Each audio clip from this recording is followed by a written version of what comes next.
This is Tim Albright with an AVNation special, taking a look at the culture of collaboration with my buddy. With me is to talk about that very thing is Mr. Brad Hintze from Crestron. Welcome, sir. Hello, Tim. As always, it's so good to see you. Good to see you. You guys wrote a piece for CIO Review not too long ago and talking about this very thing, how IT is using collaboration really as a culture builder.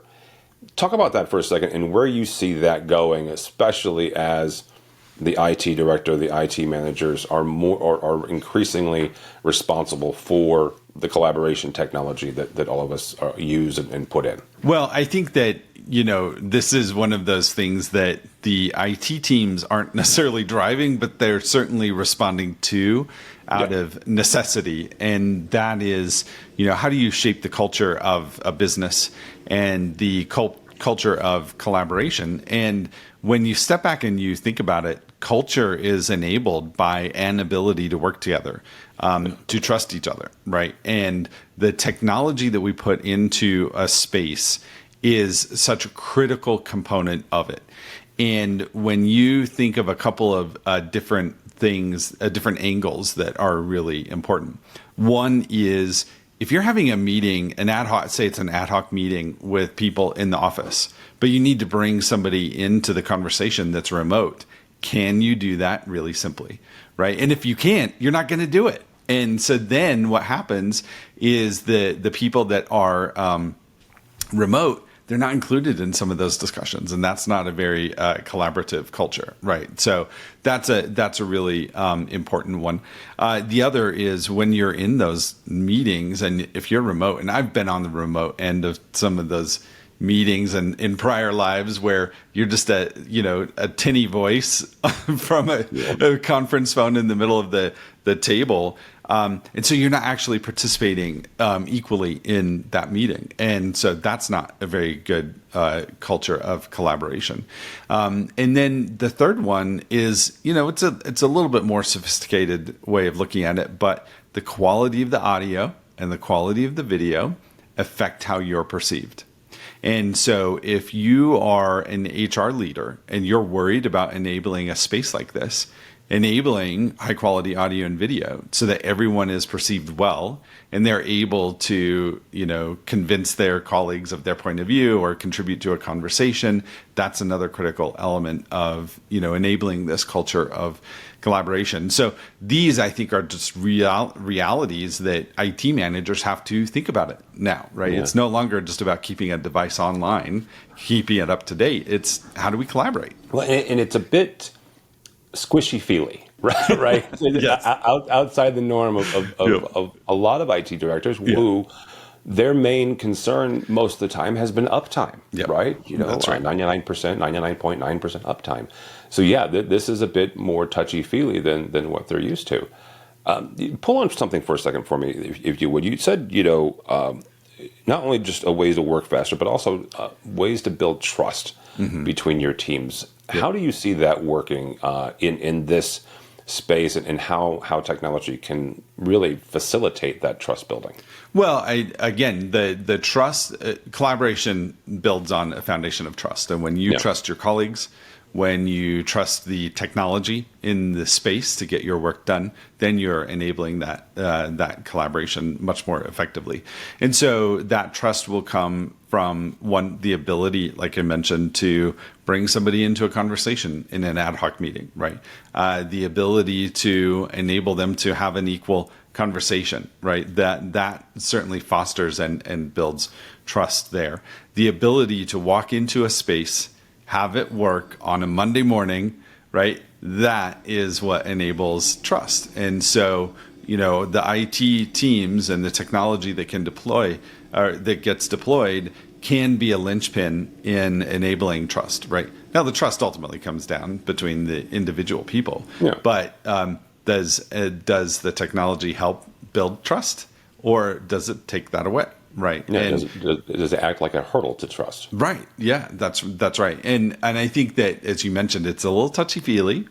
It's a new domain for things that the IT team are worried about, but it is a really important consideration. And, as the IT groups have increasingly taken more of a strategic position at the executive table, this is another area where IT leaders can contribute to the strategic growth of a business, right? And the health of the employees, that the health and that collaboration culture of the employees that work there.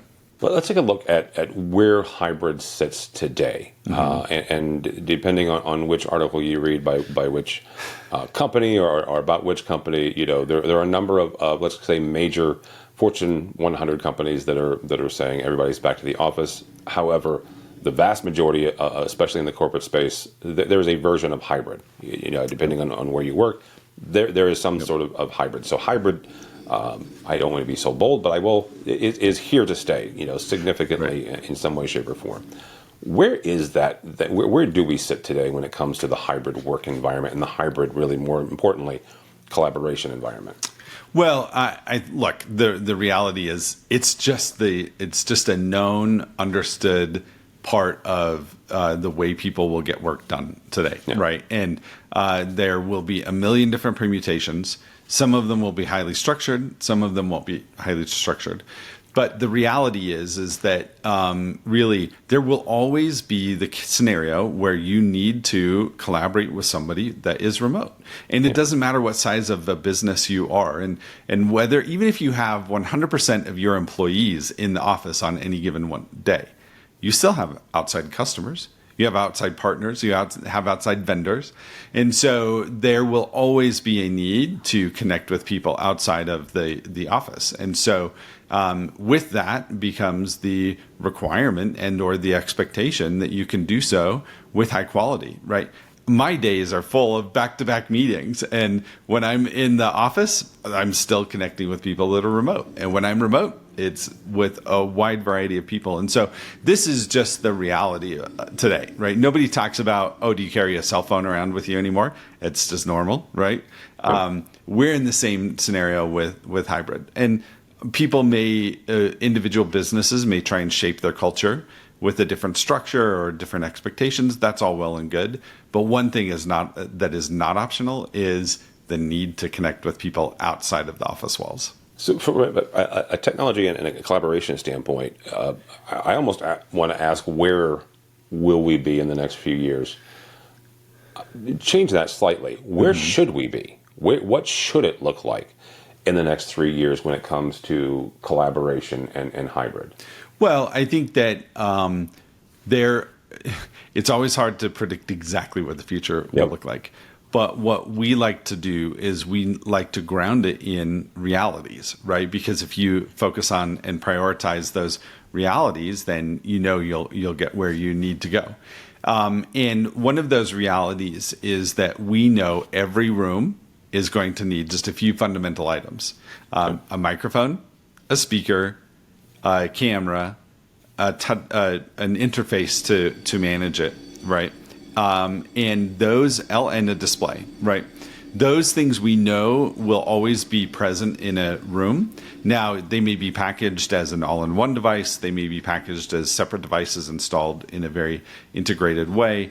But we know every room needs those. And today, we're not at that level, right? There's so much more room to go. So 3 years from now, the expectation is that will be everywhere. And it will make it super easy for anyone to walk into any room and just be able to hold a meeting. The next thing that I think will be increasingly critical is that AI is already a daily part of everyone's workflow, right? And it's across the board. Every generation, every type of worker has interacted with AI at some level. Some people are deeply steeped in it, and others are still dabbling with it. But that is an inevitability that will be a part of it. And so as that adoption continues, as AI gets baked into more and more of the solutions and the way that work gets done, people will expect to be able to walk into a meeting room and use and leverage those services just the same as they do when they're on their own laptop. And so we believe that high quality AV will contribute to that and will help that. But there are other ways that you can contribute to that too, by connecting your infrastructure, connecting the sensors, connecting all of your devices. You can take advantage of some of those enhancements with AI as well. So as we move into the next future, every room can and should be connected. Every room, we should enable the AI services that are used by that business and by those individuals. And the connected infrastructure should contribute to the AI infrastructure in a way that will uncover new insights about utilization of products, life cycle of a product, opportunities to change or evolve the hardware that's installed in those rooms. There's a concept called hybrid permanence. And talk about that for a second and how priorities are shifting beyond just, I mentioned it before, the uptime concern for IT directors and IT departments. How is hybrid permanence affecting that? Well, I think that look, in the U.S., there's a lot of news about a slowing economy, a job report that is showing that the job levels are retracting a little bit. And what that leads then to a lot of people to speculate is that now businesses are in the driver's seat and they can demand everybody to get back into the office, right? And you'll see some of that, right? But back to the point I made earlier, hybrid is just the way it's done now, right? Yeah. And even in a retracting economy where it's tough and, employers can say, nope, if you want a job, you got to show up every single day. They still have to connect outside. And so really it is, just back to the mobile phone thing, right? It's not a question like, okay, I need a phone or I want a phone. It's no, everybody just expects that you have one. And so hybrid is the same way now, right? It's that hybrid calling and meetings are just a typical way of people's daily lives every day. And so thinking about that from an infrastructure perspective, does my content support that? Do the devices are all of the rooms connected? No longer is it sufficient to have a room with tables and chairs, right? You need all of the right infrastructure to be able to cover that. Well, and you make a good point there about when I was coming up in my early career, certainly, I remember my first video conferencing system, and it was quite expensive, and it was very involved, and it was one dedicated room. How do you get folks to embrace this? Not just embrace the hybrid part. I think you're right. Where it is it is today's version of a cell phone. It's just expected. Okay, great. It's expected. So how do you get folks who are worried about, in the past have been worried about nothing more than uptime, to understand that it's expected, and then how to, like, best practices on developing, even smaller rooms. We, 5-6 years ago, we called them huddle spaces or huddle rooms. But, regardless of what we call them today, they are, hybrid collaboration spaces, and getting every nook and cranny that you have, every meeting room fitted in some way, shape, or form in the best possible way. But, getting an IT department who, again, has been more concerned about ones and zeros, and now they need to be concerned about the content and the collaboration part. We're in this interesting moment where, the system of old that you were talking about, right, where old isn't that long ago, really, you had to do the convincing. Right. Yeah. And it was on IT to help develop and encourage and evangelize standards. Today, though, and this, I think, is another artifact of hybrid permanence, the people that walk in their room, they have expectations for how they want to run a hybrid meeting. And so actually nowadays, just go ask them, how do you like to run your hybrid meeting? And it's even as simple as, are you a waiver? At the end of a phone call, a virtual phone call, do you wave at people, right? And this is something that, when we all started using calls so frequently, it just naturally developed. And it's kind of interesting, isn't it? I mean, we're remote, we're not in the same room, and yet people wave to say goodbye. And I think that that's a sign that people know how they like to behave on a video call, right? And so we don't need to do those. We don't need to convince them how anymore. Instead, we're in this scenario where let's go ask a lot of questions. go and talk to your constituents. Go and talk to the business leaders that you're serving about how they want to run that meeting. And then that helps you go down that path of what should you install? How should you install it, right? And it's no longer on the IT teams alone to figure that out and to deploy it. So I am totally a waiver. Are you a waiver? I am a waiver, yes. I'm 100% a waiver, especially in group settings. It's weird, like group setting. I know. Yep. Anyhow, when you look, one of the things I got to hang out with you guys at your Masters event in Madrid earlier this year.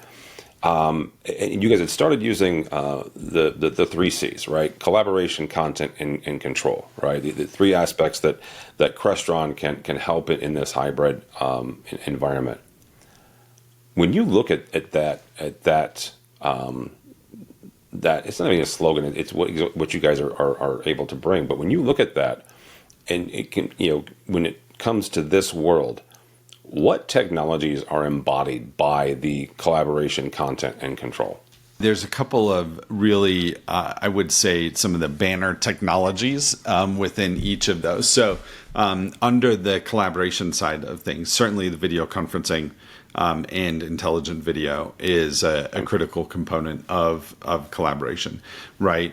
Integrating and supporting services like Microsoft Teams and Zoom, that's a critical part of that.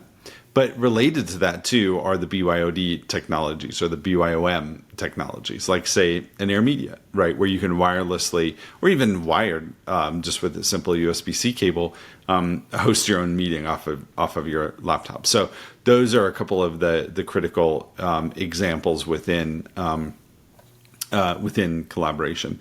You can also extend that to include intelligent audio. For AI-driven noise suppression and audio quality, all of those features fit within that collaboration umbrella, right? On the content side, it's all about the content distribution, and that can be AV over IP, so that you can distribute around a room or distribute around an entire office building. The content that you need, but can it also just be point to point and simple? Just really well contained. I need to get content from that podium up to those screens, right? Yeah. So that is one of the banner sets of technology under content, but it can include also digital signage, and it can also include things like, hey, when a display is not in use, I want to show the name of the room and the agenda or some other message, right? So that all fits neatly under content.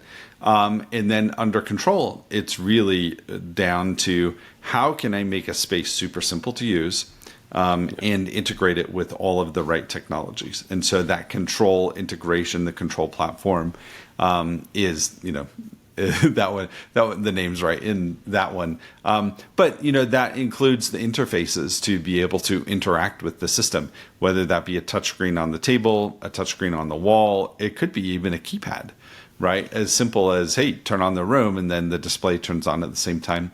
It can also happen from a motion sensor as well. So those are some of there's a wide variety of technologies that you can use under that control and under the control banner. How important is that interface simplicity when it comes to user adoption globally? Like when you look at, certainly you're going to have folks inside an organization, let's call them, they're bleeding edge technologists. They're going to adopt everything from regardless. And then you've got the spectrum all the way over to, people lovingly call them the Luddites, the people who will come to technology at the very end. How important is getting that interface simple enough to use that adoption rates are higher than what if it wasn't simple to use? Yeah, I think it's a critical element of making sure people are getting value out of that technology, and it's entirely driven by who will be in that space, right? If you're an educational facility and you have a wide range of faculty that will end up using that auditorium, you have to be very considerate of the user interface, and it has to reflect their workflow. right? What are they typically going to be doing through that interface versus, say, the executive suite at a Fortune 100, and all of the executives that will be running it. You can finely tune that user interface for that set of people that will be using it. But you can't just phone it in, right? And I've seen plenty of examples of a million buttons on a little tiny touchscreen, right? Versus the really well thought out, highly considered, very simple and focused user interfaces that say, hey, we know this room gets used 3 ways, and we're going to present, we're going to have 3 buttons for you, and that's it, right? And so you have to pay attention to that. And that's where, working with pros that know what they're doing, that have been there and done that have felt felt the pain of overcomplicating it, is a really important one. And then so is talking to the people that will use it, right? Like I said earlier, they have opinions now, right? It's not new, quote unquote. And so build a user interface that matches their workflow or their expectations, and you'll get much better adoption. I want to say something really quick about that they have opinions now. It is so refreshing because 10, 15 years ago when I was a tech manager, nobody had opinions, right? It was, here's this thing, and we're going to do what you tell us to do. Yep. Sometimes they won't. Yep. It really is remarkable, and it speaks to the adoption of the technology itself, because that adoption rate has increased, and with that adoption rate and with that comfort level, now we have opinions, which again is freaking fantastic, because now you're getting actual feedback. Totally. Right? Yep, that's right. And you can respond to it, and they don't just hate you anymore, right? It's like, and we have several examples of that I love, right? I think that, for instance, I visited a university in Copenhagen, and they had this great big open space, and they use it for all kinds of things from, it's the canteen most days, but then on the weekends, it turns into their hackathon space. And they have little quadrants where the groups break up, and then they come back together and they present from each of those quadrants. And it was the leaders of that engineering department that had this vision for how they wanted to run the hackathon. And so they turned to the IT team and said, this is what I would like to do in this space. And they made it work there. And everybody was happy. IT was proud of what they built for them. The engineering leaders were happy with what they built, and the students loved it, right? And that's such a great scenario and a great opportunity. And I think that's the exciting part about where we're going, when everybody has an opinion for how they want things to operate. Yeah, absolutely. Really quickly, how can IT departments, how can IT leaders use these 3 C's, the content, collaboration, and the control, to look at their space and evaluate how their current infrastructure either hinders or helps building that healthy collaborative culture? Back to the truths we know people will always need. Every space needs some form of 3 C's. So that's one, is start with the checklist of that. Are we enabling people to share content? Are we enabling people to collaborate and communicate? Whether they're in person or they're including a remote person, that's super important. And are we enabling a space to walk in and make it really simple to use, right? So that's the first starting point from a high level framework. So that's one. The second one is nobody's doing one room anymore, right? You're doing 100, you're doing 1,000. And so as you think about addressing the 3 C's across the entire enterprise, are there ways to enable content in all rooms without needing to go and do a bespoke solution here and a bespoke solution there? Each room may have unique requirements, but that doesn't mean that you can't use the same technology across all the rooms and just have it tuned for that particular environment. So I think those are really important considerations to start with. Run through your 3 C's checklist. And then overlay that with what are the technology platforms I can use so I can leverage them across many different spaces. And that will set you on to the right path for addressing those needs. All right. Brad, as we wrap up here, take a look at kind of the next 3 to 4 years, maybe even 5 years, how do you see the balance between physical and digital spaces helping with that culture building? So physical culture building as opposed to the digital, the hybrid culture building. Well, I think that they're not, I mean, physically you may be in different places, but they're not distinct and they're not voluntary, they're not optional anymore, Okay. right? And so you have to really think about them as, hey, this is just the way it is, right? And we've been through this before too with business, right? There's does everybody need a laptop? Does everybody need to be able to connect to Wi-Fi anywhere they're going, right? Does everybody need a cell phone? So we've been through these evolutions of technology so many times before. But again, I think that quickly is accelerating to it's not optional. Therefore, make it a first-class citizen. Don't just slap a bar on the wall and say, hey, that's good enough, right? Look, you can see something, you can hear something. No, make it a real first-class citizen where it's a really highly considered position. As people take it that way, and as they take it as a serious investment, then the right investments will happen and the culture will happen too, right? You have to be very deliberate about it. You can't just be like, I'm just going to check it off. I mean, and look, we know that for an IT team, the cost of collaboration technology is actually a small portion of most budgets, right? It's still a big number, but it's not proportionally, it's not gigantic, right? There are so many other critical services that are a much higher budget percentage, but it's a huge part of the reputation too, right? Disproportionately, right? So take it seriously, right? And be very deliberate about how you roll it out, what you roll out, what you enable. Include the various constituents, right?